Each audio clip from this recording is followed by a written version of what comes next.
नमस्कार, सुप्रभात. मी श्वेता. मी बघताय न्यूज 18 लोकमत बुलेटिनमध्ये स्वागत. सुरुवातीला एक मोठी बातमी आहे.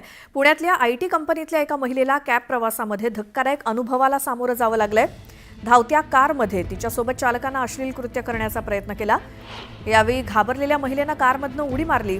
या प्रकरणी पीडितेनं खडकी पोलीस ठाण्यात तक्रार दाखल केली. स्वारगेट एसटी स्थानकात शिवशाही बसमध्ये झालेल्या अत्याचाराच्या घटनेच्या एक दिवस आधीच ही धक्कादायक घटना घडली. त्यामुळे शहरातील महिलांच्या सुरक्षेचा प्रश्न निर्माण झालाय. पुण्यातल्या या प्रकारासंदर्भातली अधिक माहिती घेऊयात आमचे प्रतिनिधी अभिजित पोते यांच्याकडनं. अभिजित, हा प्रकार नेमका कधी घडला? कॅब चालकाकडनं काय प्रकार झालाय?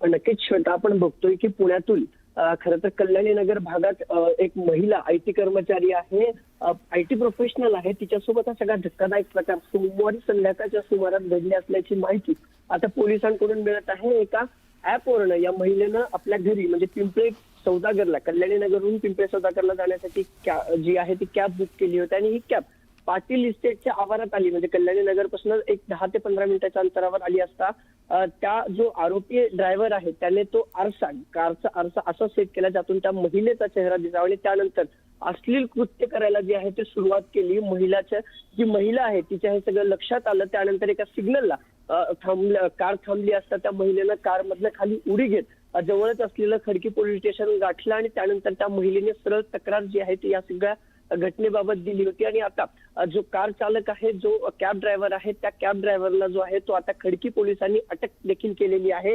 हा कॅब ड्रायव्हर नेमका कुठला आहे, हा मनोरुग्ण आहे का, या सगळ्याची तपासणी केली जाते. पण पुण्यात पुन्हा एकदा महिला सुरक्षेचा प्रश्न मात्र ऐरणीवर आलेला आहे. कारण ऑफिशियल कॅब बुक करण्याचं जे ऍप आहे त्या ऍपवरनं महिलेनं कार बुक केली आणि तिला त्या सगळ्या प्रकाराला जे आहे ते सामोरं जावं लागलेलं आहे. कारमध्येच त्या कॅब चालक ड्रायव्हर कडून महिलेला बघत हे अश्लील कृत्य झालेलं आहे आणि घाबरलेल्या महिलेनं कारमधनं उडी घेत जवळपास 4 ते 5 किलोमीटर धाव घेत जे आहे ते खडकी पोलीस स्टेशन गाठलं आणि त्यानंतर हा सगळा प्रकार जो आहे तो उघडकीस आलेला आहे. सोमवारी संध्याकाळच्या सुमारास ही घटना, ती महिला ज्यावेळेस तिच्या कंपनीतनं घरी जाण्यासाठी निघाली होती त्यावेळेस पाटील इस्टेट आवारात संगमवाडी चौकात ही सगळी घटना घडलेली आहे आणि आता पोलीस या सगळ्या प्रकाराचा अधिक तपास करत आहेत. पण जो आरोपी आहे कॅब चालक, तो कॅब सोडून पळून गेला होता. पण बरं अभिजित, धन्यवाद. अतिशय धक्कादायक हा प्रकार आहे. मात्र पुण्यामध्ये सलग 2 घडलेले हे प्रकार संपूर्ण महाराष्ट्राला हादरवून सोडणार आहेत. धन्यवाद दिलेल्या माहितीसाठी.